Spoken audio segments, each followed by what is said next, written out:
প্রিয় শিক্ষার্থীবৃন্দ, ঢাকা সিটি কলেজের অনলাইন ক্লাসে সবাইকে স্বাগতম। তো আমরা আজকের আমাদের মাইক্রো ইকোনমিক্স এর চ্যাপ্টার 5 এর আহ, আহ, 2 নাম্বার লেকচার দেখছি। তো আমাদের আজকের এই চ্যাপ্টার 5 দিয়ে আমরা আজকের অনলাইন ক্লাসের সমাপ্ত ঘোষণার চেষ্টা করব, আর কি সমাপ্ত করার চেষ্টা করব। তো আজকের আমরা যে টপিকটা দেখতে চাই সেটা হলো যে আমাদের গত ক্লাসে আমরা লিনিয়ার প্রোগ্রামিং কিভাবে ফরমেশন হয়, কিভাবে প্রবলেম গুলো আসে আর কি, সেইগুলোর আমরা ব্যাখ্যা করেছিলাম। তো আহ, এখন আজকের আমরা দেখতে চাই ওই যে প্রবলেম গুলো আমরা দেখেছিলাম সেদিন, যেটা আমরা সলভ করিনি, তো সেগুলোর আজকে সলভটা আমরা দেখতে চাই। আর শেষ দিকে আমরা দেখেছিলাম যে প্রাইমাল প্রবলেম থেকে কিভাবে ডুয়াল প্রবলেমে আসে, এবং আমরা আজকে টার্গেট হলো আমাদের যে আমরা এই প্রাইমাল প্রবলেম থেকে ডুয়াল প্রবলেমে নিয়ে এসে একটা প্রবলেম সলভ করব, যেটাকে আমরা বলছি মিনিমাইজেশন প্রবলেম। তো শুরুতে যদি আমরা বলি যে আমাদের ম্যাক্সিমাইজেশন প্রবলেম আমরা শুরুতে দেখতে চাই, তাহলে সেম প্রবলেমটা নিয়েই আমরা প্রাইমাল প্রবলেম থেকে ডুয়াল প্রবলেমে নিয়ে আসবো, এবং পরে সেই ডুয়াল প্রবলেমে নিয়ে আসাই হয়তো ম্যাক্সিমাইজেশন থাকলে তার সলভেশন হবে মিনিমাইজেশন। তাহলে আমাদের শুরুর টপিকটা আমরা দেখছি কি যে একটা সিম্পলেক্স মেথডে আমরা একটা ম্যাক্সিমাইজেশন প্রবলেমকে সলভ করব। তো আমরা দেখি আমাদের কি দেয়া আছে। তার আগে আমরা একটু কিছু টপিক আমাদের এখানে জানার দরকার আছে। তো আহ, আমাদের শুরুতে যেটা করতে হয় যে যখন আমরা সর্বোচ্চকরণ বা সর্বনিম্নকরণ করতে চাই, তখন আমাদের যে সীমা শর্তগুলো থাকে আমরা জানি এটা অসমতা চিহ্ন দিয়ে থাকে, কখনো লেস দ্যান ইকুয়াল দিয়ে থাকে, কখনো গ্রেটার দ্যান ইকুয়াল দিয়ে থাকে। তো সর্বোচ্চকরণ যখন আমরা করতে চাই তখন আমাদের প্রধান টার্গেট হলো এই যে সীমা শর্তগুলো যেগুলো আছে অসমতা চিহ্ন দিয়ে, সেই অসমতা এখানে রাখা যাবে না। তাহলে অসমতা থাকলে সেগুলোকে কি করতে হবে, সেগুলো সমতায় রূপান্তর করতে হবে। যেমন আমরা এখানে দেখতে পাচ্ছি যে আমাদের একটা সীমা শর্ত এরকম দেয়া আছে, সাপোজ এটাকে আমরা বলছি 2x1 plus 5x2 less than equal to 100। তো লেস দেন ইকুয়াল টু হলে আমরা জানি যে এটা আমাদের সর্বোচ্চকরণের একটা সীমা শর্ত, সর্বোচ্চকরণ সমস্যার সীমা শর্ত। আর এখানে যদি আমরা 2 নাম্বারটা দেখি, সেটা দেয়া আছে কি 2x1 plus 5x2 greater than equal to 100। তো গ্রেটার দেন হলে আমরা জানি যে এটা মিনিমাইজেশন প্রবলেমের সীমা শর্ত। তো এখন আমরা বলছি এই যে আমাদের লেস দেন ইকুয়াল টু 100 আছে, এই লেস দেন ইকুয়াল টু 100 আছে, তাহলে আমরা বলছি কি কোন পাশের আহ, যেমন আমরা যদি x1 আর x2 এর মান বসাই, তাহলে কোন পাশের মানটা আমাদের সমান বা কম আছে, সেটা কি লেফট হ্যান্ড সাইড নাকি রাইট হ্যান্ড সাইড? দ্রুত বলে যাবা। হ্যাঁ রত্না বলো। স্যার, কোন পাশের মানটা কম আসছে? কম বা সমান আছে, কিন্তু বেশি না আর কি। বেশিটা কোন পাশে আছে? যেদিকে মুখ থাকে উম সেদিকে গ্রেটার থাকে, এটা মাথায় রাখতে হবে। স্যার, 100 এখানে বেশি আছে। তাহলে আমি যদি বলি যে x1 বা x2 এর মান বসালে এই মানটা অবশ্যই 100 এর সমান বা তার চাইতে কম হবে, ঠিক আছে? তো জি এখন স্যার। আমি যদি বলি যে এখানে কি এমন কোন একটা টার্ম নিয়ে আসা যায় যে টার্মটা আমাদের এই দুপাশকে সমান করে ফেলবে? তাহলে এখন আমি যদি বলি সেই টার্মটা কি প্লাস হবে নাকি মাইনাস হবে? কোন একটা টার্ম যদি আমি এখানে নিয়ে আসতে চাই এর সমান করার জন্য, স্যার, সেটা প্লাস করতে হবে মনে হয়। কেন প্লাস করতে হবে? কারণ এখানে কম আছে, তা কম থাকলে আমাদের প্লাস করতে হয়, ঠিক আছে? তো এখানে আমরা বলছি কি যে আমাদের 2x1 প্লাস 5x2, এখানে আমাদের একটা প্লাস, একটা নতুন ভেরিয়েবল আসবে যেটাকে আমরা বলি ডামি ভেরিয়েবল, যার আর এক নাম স্ল্যাগ ভেরিয়েবল। তাহলে স্ল্যাগ ভেরিয়েবলের সংজ্ঞাটা আমরা বলছি যেটার এক নাম ডেফিসিট ভেরিয়েবল, যাকে বলা হয় আলগা চলক, স্ল্যাগ ভেরিয়েবল। তো স্ল্যাগ ভেরিয়েবলটা কি? যদি আমাদের সীমা হ্যাঁ, শর্তের আসসালামু আলাইকুম ম্যাম, আমাদের তো ক্লাস হচ্ছে মাইক্রো ইকোনমিক্স। হ্যাঁ ম্যাম, আহ, তো আজকে 2টা ক্লাস ম্যাম। তাহলে এখন আমরা আসি, আমরা বলছি এই যে এখানে আমাদের যে আমাদের এই যে একটা আমরা দেখছি কি এখানে আমাদের এই পাশটা আমাদের কম আছে। তো যদি আমরা রাইট হ্যান্ড সাইডের সঙ্গে লেফট হ্যান্ড সাইডকে আমরা সমান করতে চাই, তাহলে নিঃসন্দেহে এখানে কোনো কিছু আমাদের অ্যাড করতে হবে, কারণ এই পাশটা কম আছে। তো সেই অ্যাড যেটাকে আমরা করি সেটাকে আমরা বলছি, আর একটা নাম আমরা দিয়েছি যেটাকে আমরা বলি স্ল্যাক ভেরিয়েবল।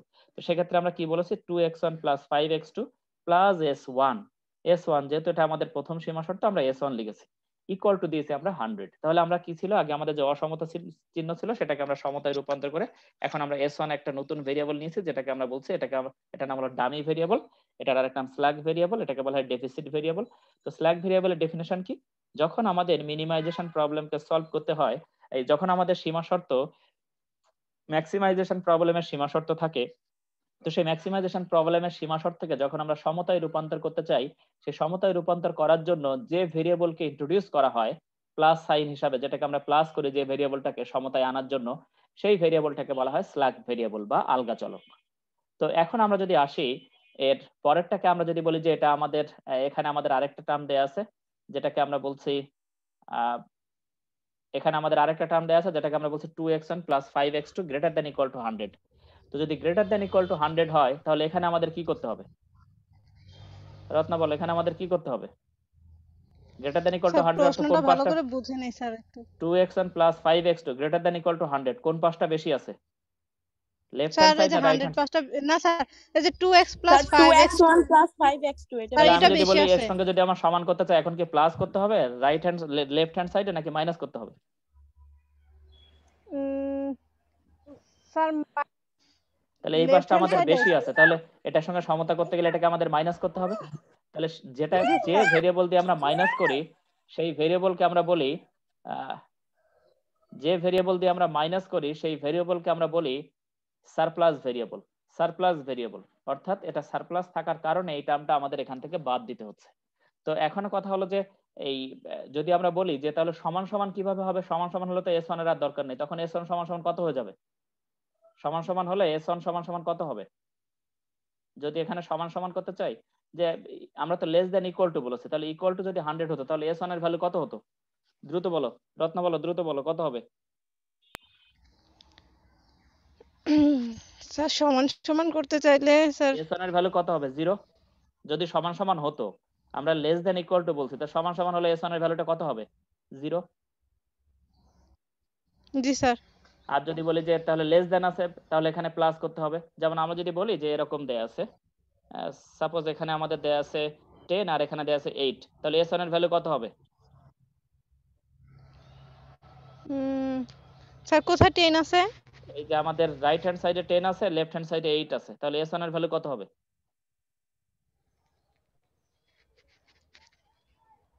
10 থাকলে তো বুঝতে পারতেছি না স্যার। মানসুরা বলো এটা কত হবে? এটা স্যার আমিও বুঝি নাই। আমি যদি বলি যে আমাদের লেফট হ্যান্ডে 10 আছে আর রাইট হ্যান্ডে 8 আছে, তাহলে সমতা করতে গেলে s1 এর ভ্যালুটা কত হবে? স্যার 2।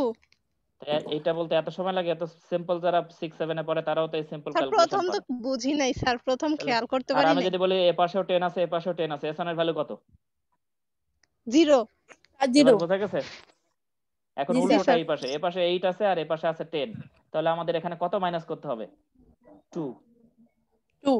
আর এ পাশে 8 আছে এ পাশে 8 আছে, সমান আছে, তখন আমাদের t1 এর ভ্যালু কত? 0। বোঝা গেছে এবার? 0। তো এখন আমরা জি আসি স্যার। স্যার 0 হবে।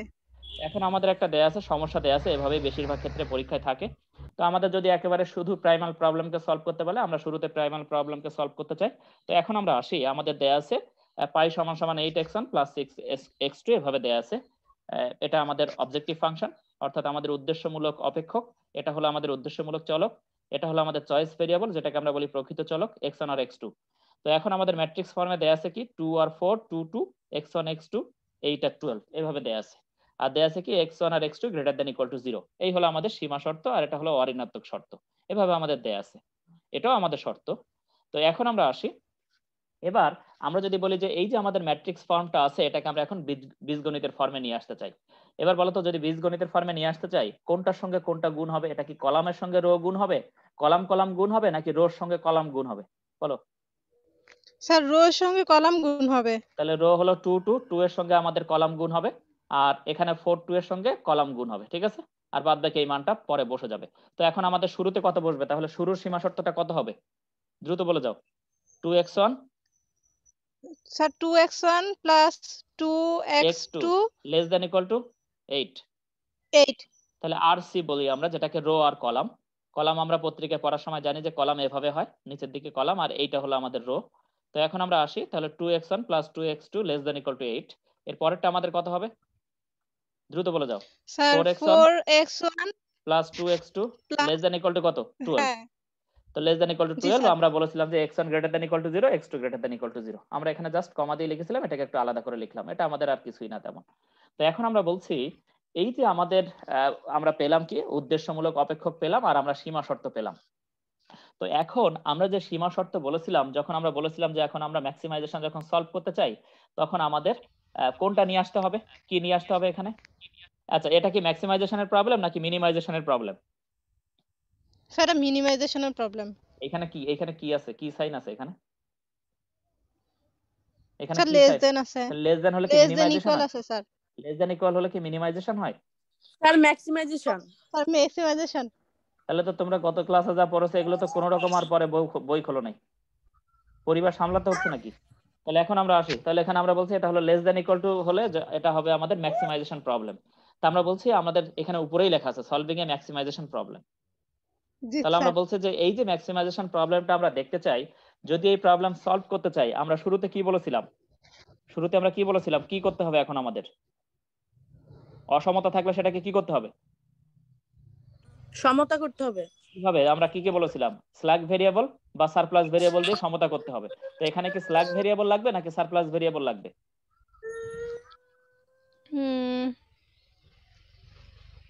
প্লাসটা হলো কি হয়?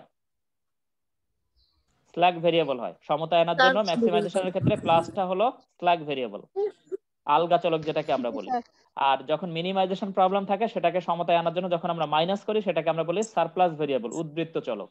তো এখানে আমাদের কোনটা লাগবে? উদ্বৃত্ত চলক লাগবে নাকি আলগা চলক লাগবে?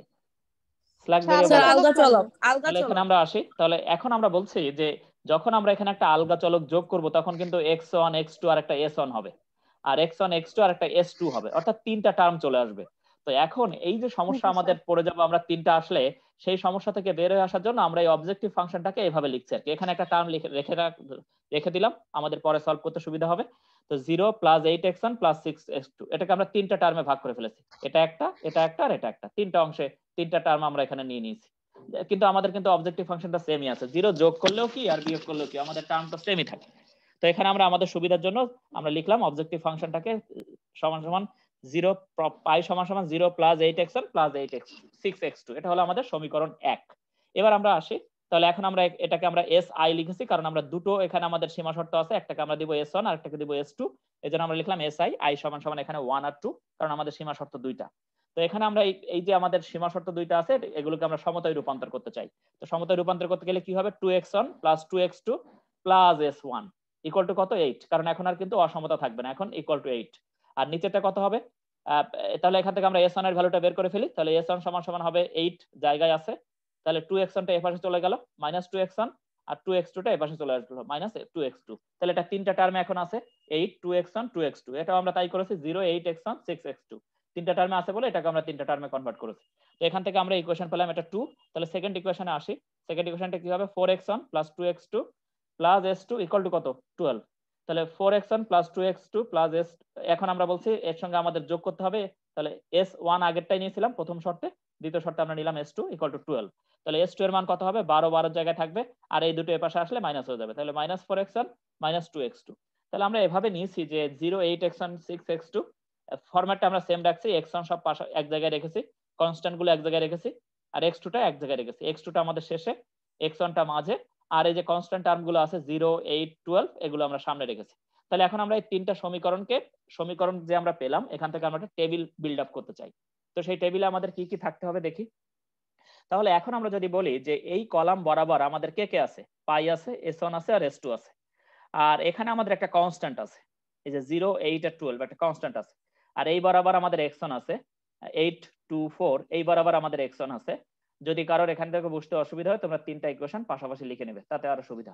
আর এখান থেকে আমরা দেখলাম কি x2 এর জায়গায় আছে 6 2 আর 2। তাহলে এখন আমরা এটাকে কিভাবে লিখতে পারি? তাহলে শুরুতে আমরা দেখেছিলাম কত কত ছিল এই কলাম বরাবর, তাহলে এই কলাম বরাবর ছিল আমাদের পাই s1 s2, তাহলে তিনটা আমাদের দেখছি কি এই একটা সারি, এই একটা সারি আর এই একটা সারি, তাহলে সারি কয়টা? আমাদের তিনটা সারি, এটা একটা, পাই একটা, s1 একটা, s2 একটা। এবার আমরা দেখি কলাম কয়টা, তাহলে এই একটা কলাম 0 8 12 একটা কলাম, 8 2 4 একটা কলাম, 6 2 2 একটা কলাম। তাহলে দেখি এখন আমাদের কলাম কয়টা, তাহলে আমাদের কলাম রো পেলাম তিনটা, কলাম পেলাম তিনটা, তাহলে ঘর হলো কয়টা? 9টা, 1 2 3 4 5 6 7 8 9। তাহলে এবার আমরা আসি পাই এর জায়গায় কত কত মান আসে বসিয়ে দেই আমরা। 0 8 6 পাই বরাবর রো বরাবর আমরা মানগুলো বসিয়ে দিই, তাহলে রো বরাবর কত আসে? 0 8 6, এই যে আমরা মান বসিয়ে দিলাম 0 8 6। s1 এর মানগুলো কত আছে দেখি আমরা, s1 এর মানগুলো আমাদের আছে 8 2 2 -2 -2 8 -2 -2, আর s2 এর মান কত আছে দেখি আমরা 12 -4 -2। তাহলে এখানে আমরা লিখে দিলাম 12 -4 -2। এবার দেখি আমাদের সিটা মিল আছে কিনা, আমরা উপর থেকে দেখি। তাহলে সি অর্থ আমরা কনস্ট্যান্ট নিয়েছিলাম, তাহলে 0 8 12 তাহলে দেখি কলামের মান ঠিক আছে কিনা, 0 8 12। তারপরে এখানে আমরা বলছি x1 এর মান কত বলেছিলাম, x1 এর মান আমরা বলেছিলাম 8 2 8 -2 -4। তাহলে দেখি এখান থেকে 8 -2 -4, আর এখান থেকে আমরা আসি x2 এর মান 6 -2 -2। তাহলে 6 -2 -2। এই পর্যন্ত বুঝতে অসুবিধা থাকলে বলো এবার। এই টেবিলটা বুঝতে অসুবিধা আছে? জি না স্যার। কথা স্যার বলো। আগেরটুকু তো বুঝছিলাম স্যার, মাঝখানে আমার একটু নেট প্রবলেম হচ্ছে, স্যার আমি আবার দেখে নিবো স্যার। আচ্ছা, আর কারো সমস্যা আছে? আওয়াল কি কিছু বুঝতে পেরেছো? জি স্যার, এই টেবিল বুঝতে পারছি স্যার। ও ফাইন। তাহলে এবার আমরা আসি, এবার মুখটা বন্ধ করো তোমার। আর স্যার এই অঙ্ক তো আগে করছে, মোটামুটি বুঝতে পারবো স্যার, সমস্যা নাই আচ্ছা স্যার। ঠিক আছে। তাহলে এবার যদি আমরা এখন কাম্য টেবিল নির্ণয় করতে চাই, তাহলে এখন দেখো তো এই টেবিলটা আমরা যে মানগুলো পেলাম, পায়ের একটা মান পেয়েছি 0, s1 পেয়েছি 8, s2 পেয়েছি 12। এখন আমরা যদি এখান থেকে আমাদের সমাধানটা করতে চাই, আমরা আসলে কার মান বের করতে চাই? আমরা বলেছিলাম যে এখানে এমন মান বের হবে x1 আর x2 যার ভিত্তিতে প্রফিটটা সর্বোচ্চ হবে এই সীমা শর্তের আন্ডারে। কিন্তু আমাদের পায়ের মান, আমরা যদি বলি এটা যদি রেভিনিউ চিন্তা করি, রেভিনিউ কি কখনো 0 হতে পারে? আমরা সে চিন্তা করছি না। আবার আমরা মান বের করতে চাই x1 আর x2, কিন্তু এই বরাবর যে মানগুলো থাকবে, এই যে আমাদের লেফট হ্যান্ড বরাবর যে কলামের মানগুলো থাকবে, এই মানগুলোই মূলত আমাদের আসে। তাহলে এই মানগুলো আসতে গেলে এখানে তো x1 নেই, উপরে গেলে সেগুলোর মান 0 হয়ে যায়। এই যে এখানে আমরা যে s1 বা s2 ধরতাম, এটা কিন্তু যাই থাকুক না কেন বক্সে, এই মানটা কিন্তু 0। তাহলে আমাদের এই পাশে লেফট হ্যান্ড সাইডে অবশ্যই মানটা আসতে হবে। তাহলে লেফট হ্যান্ড সাইডে তো আমাদের x1 নেই, x2 ও নাই, শুধু আছে কে s1 আর s2। তাহলে এখন আমরা যদি এটাকে সমাধান করতে চাই, তাহলে নিঃসন্দেহে এই টেবিলটা আমাদের কাম্য টেবিল না, কারণ এখানে পাই এর মান 0, এটা আমরা কাম্য টেবিল না। s1 এর মান 8, s1 আমরা বের করতে চাই না, s2 আমাদের টার্গেট না, আমাদের টার্গেট x1 আর x2, কিন্তু সেটা উপরে উপরে থাকলে মান 0 দেখায়। তো পাই এর মানও 0, x1 এর মানও 0, x2 এর মানও 0। তো সেক্ষেত্রে তো আমাদের সমাধান হচ্ছে না। তো আমি এই যে টেবিলটা কাম্য টেবিল কিনা, এটা আমরা একটু অর্থনৈতিক ব্যাখ্যা দিয়ে দেখলাম, কিন্তু এই টেবিলটা কাম্য টেবিল কিনা সেইটা নির্ণয় করার জন্য আমাদের কি শর্ত আছে সেই শর্তগুলো আমরা দেখতে চাই। তো শুরুর শর্ত হলো, এই টেবিলটা যে কাম্য টেবিল না, এটা বোঝার উপায় হলো এই যে আমাদের প্রথম উপাদানটা আছে, একেবারে আমাদের প্রথম উপাদানটা কত, 1 নাম্বার সারির প্রথম উপাদানটা হলো আমাদের 0। তো এই যে আমাদের প্রথম উপাদানটা আছে, এই প্রথম উপাদান বাদে বাদ বাকি দুটো উপাদান যদি ঋণাত্মক বা শূন্য হয়, আমরা আবারও বলছি, এই যে উপাদানটা আছে 0, এই 0 বাদে বাদ বাকি যে দুটো উপাদান আমাদের আছে, এই দুটো উপাদান যদি শূন্য বা ঋণাত্মক হয়, তখনই কেবল আমাদের এই টেবিলটা কাম্য টেবিল হবে। তো আমরা এইদিকে তাকাই, তাহলে এখানে আমরা দেখছি 0, কিন্তু এই টেবিলটা 0ও না, 8 তো আমাদের 0 না, আবার 6ও 0 না, তাহলে এটা আমাদের 0-র দিক থেকে কাম্য টেবিল না। আবার 8 এর আগেও মাইনাস নাই, 6 এর আগেও মাইনাস নাই, তাহলে এটা ঋণাত্মকও না।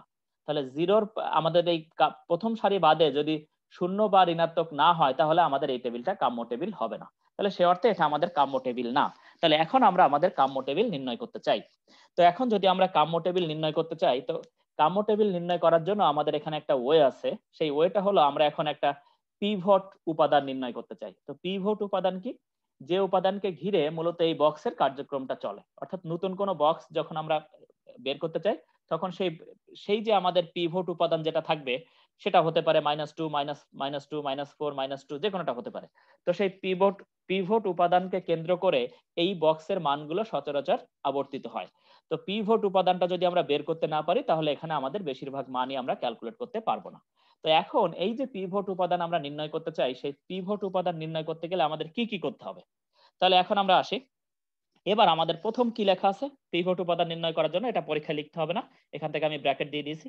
তো 1 নাম্বার সারির প্রথম উপাদান বাদ দিয়ে বাকি উপাদান হতে সর্বোচ্চ ধনাত্মক সংখ্যা বিবেচনা করতে হবে। তাহলে এখন আমাদের বক্সটা কি আছে, এই যে আমাদের প্রথম 1 নাম্বার সারির প্রথম উপাদান আমরা বাদ দিলাম, তার প্রথম উপাদান আমাদের 0, 0 বাদ দিয়ে যে দুটো উপাদান থাকবে, তাহলে কত কত আছে, 8 আর 6, এই দুটো উপাদান আছে। এর মধ্যে সর্বোচ্চ ধনাত্মক সংখ্যা, তাহলে এর মধ্যে সর্বোচ্চ ধনাত্মক সংখ্যা কত, আমাদের 8। তাহলে সর্বোচ্চ ধনাত্মক সংখ্যা যেখানে আছে সেই বরাবর আমাদের পিভট, সেটাই হলো আমাদের পিভট কলাম। তাহলে পিভট কলাম কত, তাহলে 0 আমাদের বাদ দিলাম, এর মধ্যে এই দুটোর মধ্যে আমাদের সর্বোচ্চ হলো 8। তাহলে এই 8 কলামেই আমাদের পিভট উপাদান আছে। তাহলে 8 কলামে পিভট উপাদান আছে, তাহলে 8 কলামে আমাদের মান কত কত আছে, আমাদের আছে -2 আর -4, এই মান দুটো আমাদের আছে। এটা আমরা মাইনাস কেন বলছি সেটা আমরা বলছি একটু পরে। তো আমাদের -2 আর -4 আছে। তো এই বরাবর আমরা এই দুটো মান পেলাম আর কি, এই পিভট কলাম বরাবর। এটা নিয়ে আমাদের কোনো সন্দেহ নেই, এই পর্যন্ত আমরা দেখলাম। তাহলে শুরুতে আমরা কি সর্বোচ্চ ধনাত্মক সংখ্যার কলাম হলো পিভট কলাম, তাহলে সর্বোচ্চ ধনাত্মক সংখ্যার কলামটাকে আমরা বললাম পিভট কলাম। এরপর আমরা আসি পরেরটাতে, পিভট কলামে যদি একটি ধনাত্মক একটি ঋণাত্মক উপাদান থাকে তাহলে সেটি হলো পিভট উপাদান। তো আমরা বলছি কি এই যে আমাদের পিভট কলামটা পেয়েছে এখানে যদি একটা ঋণাত্মক থাকতো তাহলে সেটি হতো আমাদের পিভট উপাদান। তো এখানে তো আমাদের দুটো ঋণাত্মক আছে, তাহলে দুটো ঋণাত্মক হলে আমাদের কি করতে হবে, তাহলে এখানে আমাদের পিভট উপাদান আমাদের এই দুটোর মধ্যে যে কোনো একটা হবে, কিন্তু আমাদের একটা যেহেতু নেই সেহেতু আমরা বলতে পারছি না। যেমন শুধু যদি এখানে +4 থাকতো তাহলে আমরা বুঝতে পারতাম -2টাই হলো আমাদের পিভট উপাদান, কিন্তু সেটা তো আমাদের নেই, দুটো আছে। তাহলে দুটো থাকলে কি করতে হবে, পিভট কলামে যদি একাধিক ঋণাত্মক উপাদান থাকে তাহলে ওই ঋণাত্মক উপাদান দ্বারা স্থির কলামের সংশ্লিষ্ট উপাদানগুলোকে ভাগ করে নিতে হবে। তো আমরা দেখি আমাদের কত কত আছে।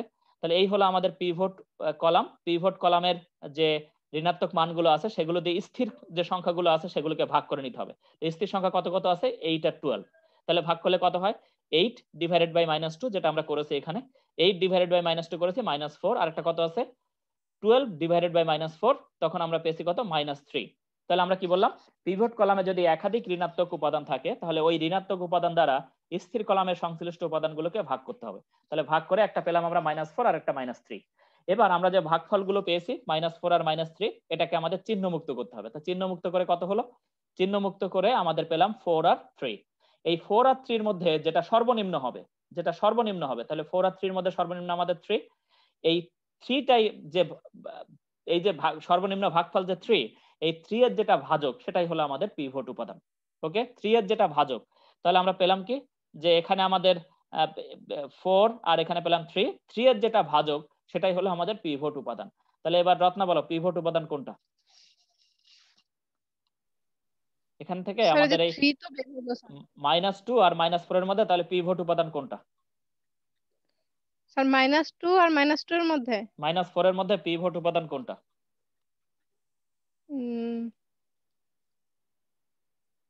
স্যার মানসিরা বলো। -2 স্যার -4। কারণ কি, কারণ আমরা যদি এটাকে ভাগ দেই 8 ভাগ -2 হ্যাঁ, তখন আমাদের আসে -4, আর এটাকে যদি 12 ভাগ -4 করি তাহলে আসে -3।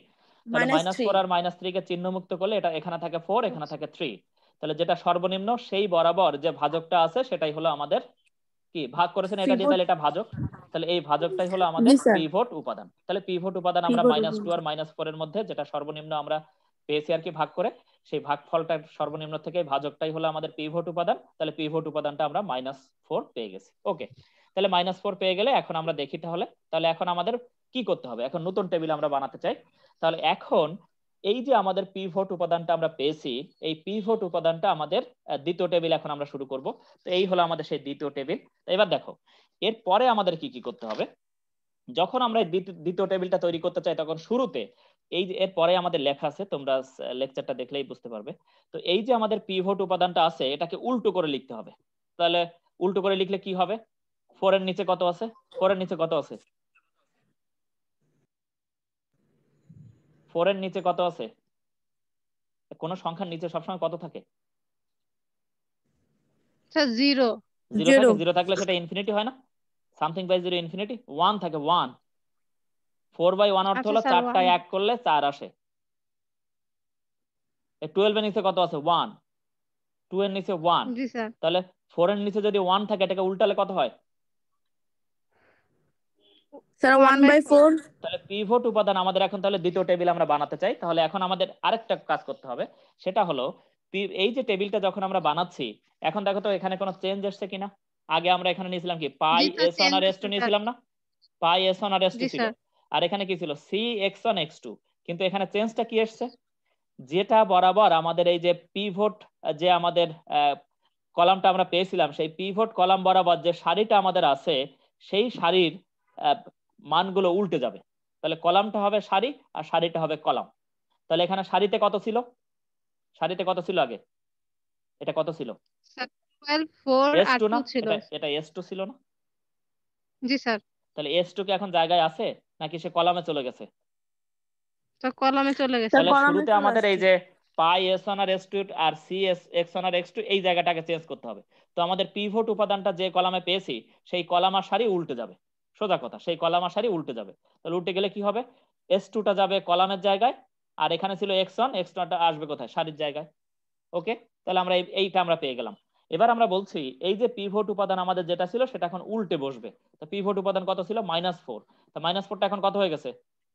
-4 এর নিচে 1 1/4। 1/4। তাহলে এটা আমাদের হয়ে গেছে। তাহলে পিভট উপাদানটা আমরা পেয়ে গেলাম।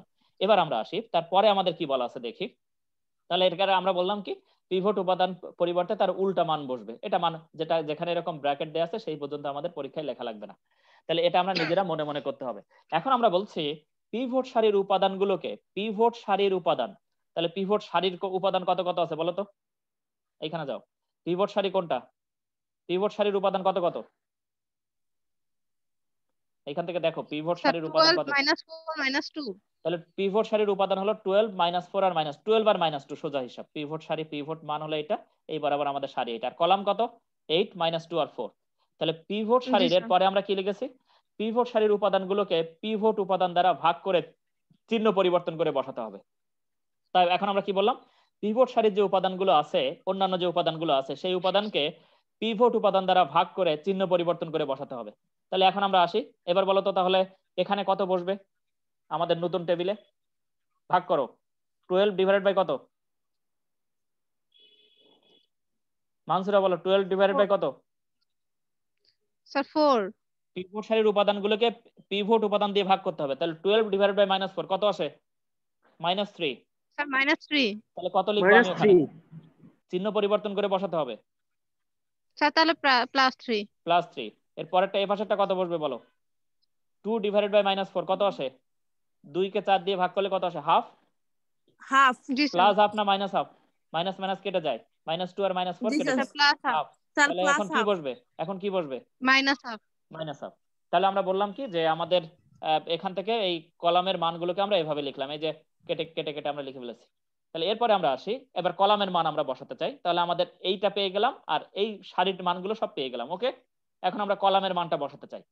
তো কলামের মানটা কিভাবে বসাবো? পিভট কলামের উপাদানগুলোকে পিভট উপাদান দ্বারা ভাগ করে বসাতে হবে, কিন্তু চিহ্ন পরিবর্তন করতে হবে না। এই বেলায় আর চিহ্ন, তাহলে চিহ্ন পরিবর্তন হবে কোন সময়? শুধু সারির ক্ষেত্রে, কিন্তু কলামের ক্ষেত্রে কি হবে না? চিহ্ন পরিবর্তন হবে না। চিহ্ন পরিবর্তন হবে না। তাহলে এবার বলো তো এখানে কত বসবে ওই নতুন টেবিলে? নতুন টেবিলে কত বসবে? 8 ডিভাইডেড বাই কত? কলামটার মান বসাতে চাই। 8 ডিভাইডেড বাই 4। -4। G sir. তাহলে কত আসে? -2। -2। এর পরেরটা কত আসবে? -2 ডিভাইডেড বাই -4 কত আসবে? 2 কে স্যার 4 দিয়ে হাফ। হাফ। -হাফ কেন হবে? এখানে তো চিহ্ন পরিবর্তন হবে না। স্যার হ্যাঁ সরি প্লাস হাফ। হাফ।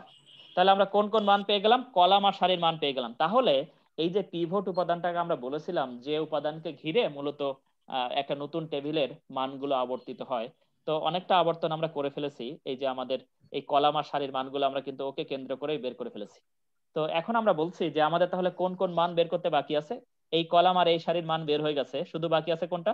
তাহলে আমাদের এই প্রথম উপাদানের মান বাকি আছে। আজকে তোমরা যদি দেখো যে ক্লাস শেষ হয়ে যাচ্ছে, তাহলে আবার জয়েন করবে, ঠিক আছে? আমরা আবার এখানে ফিরে আসবো, সেম লিংকে ক্লিক করলে আবার এখানে আসা যাবে, ঠিক আছে? আচ্ছা স্যার। ওকে, এখন আমরা বলছি কি যে এখানে আমরা দেখছি কি তাহলে আমাদের কলাম আর সারির মান আমরা পেয়ে গেছি। ওকে, তাহলে আমাদের আর বাকি আছে এই যে এই প্রথম উপাদানের মান বাকি আছে, যেটাকে আমরা বলি A11, 1 নাম্বার সারি 1 নাম্বার কলাম।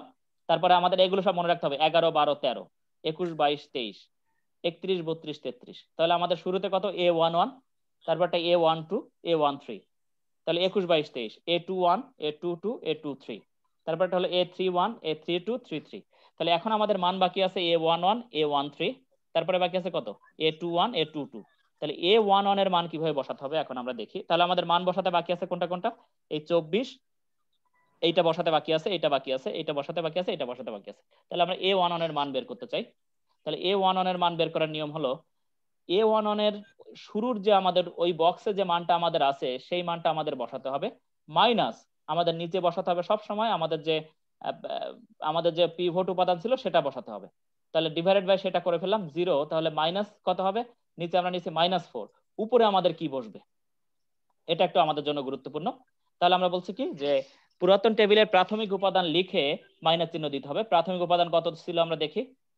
পুরাতন টেবিলের প্রাথমিক উপাদান লিখে আমাদের মাইনাস সাইন দিতে হবে। আমরা মাইনাস সাইন দিয়েছি।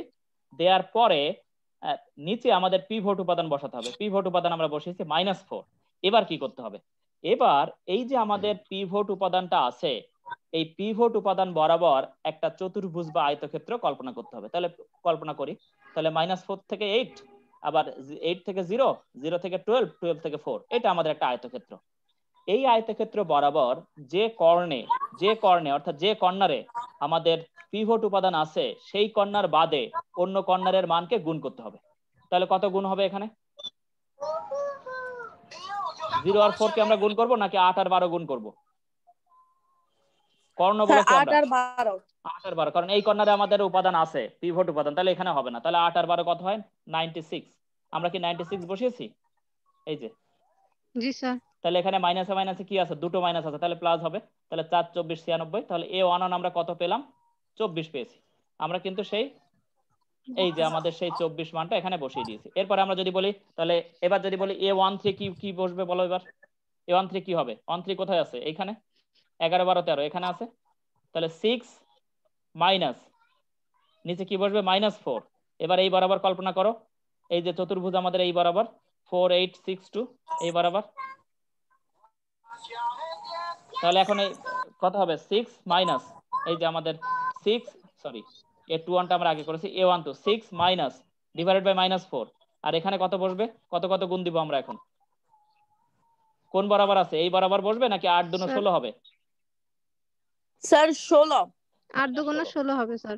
-16, এই যে -16, এই যে -16 স্যার। 6 মাইনাস -16 ডিভাইডেড বাই -4 কাটাকাটি। তাহলে তিনটা মাইনাস আছে, তাহলে তিনটা মাইনাস থাকলে 6 এর পরে কি হবে? মাইনাস বসবে। মাইনাসে জি মাইনাসে স্যার। প্লাস, প্লাসে মাইনাসে মাইনাস। এই চিহ্ন কিন্তু গুরুত্বপূর্ণ, ভুল হলে কিন্তু সব শেষ। তাহলে এখন বসবে কত? 4 4 কেটে দিলাম, 6 - 4 = 2। এবার বলো তো, তাহলে আমাদের মুখে মুখে বলো যে আমাদের তাহলে এই A21 টা কত হবে? A21 টা আমাদের বের করে দেখো। কত কত কি লিখবো আমি তাহলে? A21 টা বের করতে গেলে 8, দ্রুত বলো, 8 মাইনাস ডিভাইডেড বাই -4, উপরে কত বসবে? এটাকে চতুর্ভুজ চিন্তা করলে 8 - 2 উপরে 4 আর স্যার 12, উপরে বসবে কত? Minus sir sir 24। কারণ এই কলামটা আমাদের বাদ দিতে হবে, এই কর্ণ বাদ দিতে হবে, -24। তাহলে দেখি আমরা তাই লিখেছি কিনা। তাহলে আমরা লিখছি কত? 8 মাইনাস ডিভাইডেড বাই -4 -24। তাহলে তিনটা মাইনাস আছে, প্লাসে মাইনাসে মাইনাস, মাইনাসে মাইনাসে প্লাস, মাইনাসে প্লাস, মাইনাসে প্লাসে মাইনাসে মাইনাস। প্লাস। 8 মাইনাস কেটে দিলাম, এটাকে 6 2 আসে। তো আমরা সেই 2টা বসিয়েছি এখানে, এই যে আমাদের 2 আসে, আমরা সেই 2টা বসিয়েছি। এরপরে আমাদের আর কি বাকি ছিল নাকি? একটাও, আর এটা বাকি আছে -1। তো আমাদের সেম ফ্যাশনে আমরা -1টাও লিখে ফেলবো। এই যে আমাদের তাহলে A23 কত হবে? -2 -4 -4। এই যে আমাদের এটা এখান থেকে আসে। এই যে আমাদের শুরুতে হবে -2 মাইনাস ডিভাইডেড বাই -4, আর এইটাকে চিন্তা করলে এইটা বাদ যাবে, মাইনাসে মাইনাসে প্লাস 4। তাহলে আমরা কাটাকাটি করলে কত আসে? এখান থেকে আমরা মানটা পেলাম, এই মাইনাসে মাইনাসে প্লাস, -2 + 1 আমাদের থাকে -1। তাহলে আমরা A23 এর মান পেলাম কত? আমাদের A23 এর মান পেলাম আমরা -1। তাহলে আমাদের এই টেবিলটা বসানো হয়ে গেছে। এবার বলো তো, এই টেবিলটা কি কাম্য টেবিল? দ্রুত বলো। জি স্যার। জি স্যার। কিভাবে? এখানে কি দুটোই মাইনাস আছে? এটা বাদ দিলে এখানে কি দুটোই মাইনাস বা দুটোই শূন্য? ও না স্যার। সচরাচর 3 নাম্বার টেবিলেই হয়। কারণ কি? ভেরিয়েবল কয়টা আছে? 3টা না? পাই s1, পাই x1 আর x2। তো আমরা x1 এর মান পেয়েছি এই বরাবর, তাই x2 তো আসে নাই। তাহলে আবারও আমাদের কি করতে হবে? কাম্য খুঁজতে হবে। তাহলে কাম্য খোঁজার উপায় কি? এখন আমাদের কি বের করতে হবে? কোনটা যেতে হবে এখন? আবার সেকেন্ড টেবিল থেকে এখন কোথায় যেতে হবে? সেম ফ্যাশন আবার কি করতে হবে? পিভট উপাদান বের করতে হবে। পিভট উপাদান বের করে আবার আমাদের এই সেম ফ্যাশনে সলভ করতে হবে। তাহলে এখন আমরা আসি, তাহলে এখন আমরা সেকেন্ড টেবিলে আবার কি করব এবার? তাহলে পিভট উপাদান কোনটা এখন আমরা দেখি। এখন এর সহজ উপায়টা কি? আমাদের মাথায় থাকবে কি, এখন কিন্তু আর অত ক্যালকুলেশনের দরকার পড়ে না। এখন কিন্তু আমি বুঝতে পারি যে পিভট উপাদানটা কোথায় আছে। কোথায় আছে বলো তো? এখান থেকে কোন সারিতে থাকতে পারে? কোন সারিতে আছে? দ্রুত বলো। স্যার মনে হচ্ছে -1। ইয়েস, কারণ দেখো এখান থেকে আমার তো x1 এর মান বের হয়ে গেছে, এখানে তো আর পিভট সারি হবে না। তাহলে x2 এর মান বের করতে হবে। তা x2 টাকে এইখানে নিয়ে আসতে হবে, x2 টাকে। তাহলে x2 টা এখানে নিয়ে আসলে এইখানেই তো আমাদের -1 টা আছে। তাই x2 টা যদি এখানে আসে, s1 টা এখানে চলে যাবে। তাহলে এখানেই আমাদের মূলত পিভট কি আছে? উপাদান আছে। তাহলে আমাদের এখন শর্ত কি? যে এইটা বাদ দিয়ে এই দুটোর মধ্যে যেটা সর্বোচ্চ ধনাত্মক, তাহলে মাইনাস যেহেতু আছে এটা তো আর কোনোদিন আসবেই না, এটা আমাদের সর্বোচ্চ ধনাত্মক, এইটাই হলো আমাদের পিভট কলাম। এখন আমাদের কি করতে হবে, পিভট কলাম বরাবর যে আমাদের স্থির মান আছে সেটা দিয়ে ভাগ করো। তাহলে 2 divided by -1 -2, 3 divided by -2 equal to 6 -6।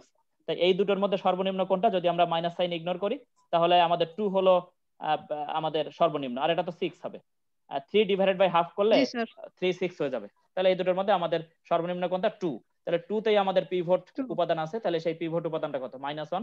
এবার যদি আমি বলি -1টাকে আমরা জি কিভাবে স্যার বসাবো, এই 3 নাম্বার সারিতে -1টাকে কিভাবে বসাবো, উল্টে বসাবো।